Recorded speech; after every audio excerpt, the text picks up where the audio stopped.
No tilanne se on, että keskusteluja on käyty totta kai, mutta ei oikeastaan sen enempää, että ne on vaan puheita ja keskusteluita ja sen on oppinut varsinkin viime vuonna, että mikään ei ole tässä lajissa varmaan niin kauan kuin on nimet paperissa ja vielä ei ole mihinkään allekirjoitettu mitään, niin kartoitetaan kaikkia vaihtoehtoja tällä hetkellä ja se on tilanne, mutta jos jengi kirjoittelee, niin se on yleensä hyvä asia. Mutta katsotaan, pidetään pää kylmänä ja kyllä nämä asiat selkenee pikkuhiljaa ja mulla on niin kuin kuitenkin vielä se deadline on elokuu, että mä haluan silloin selville ensi vuoden kuviot. Se on se targetti, niin toivottavasti näin on asia. Eli Flavio Briatoren kanssa olet käynyt keskusteluja?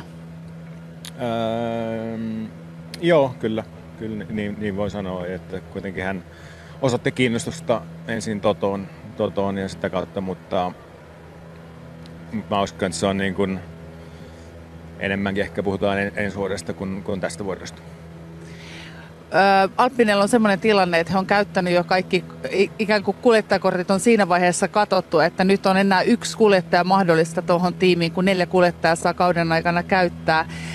On yksi kuljettaja enää mahdollinen. Ei olisi kovin loogista ottaa sellaista kuljettajaa, jota haluttaisiin vähän kokeilla, että miten toimii. Niin miten sä itse näet? Haet sä sellaista vaihtoehtoa, että sä pääset tällä kaudella jo ajamaan, vai ajattelet sä, että se pitää olla sit pitkän tähtäimen suunnitelma?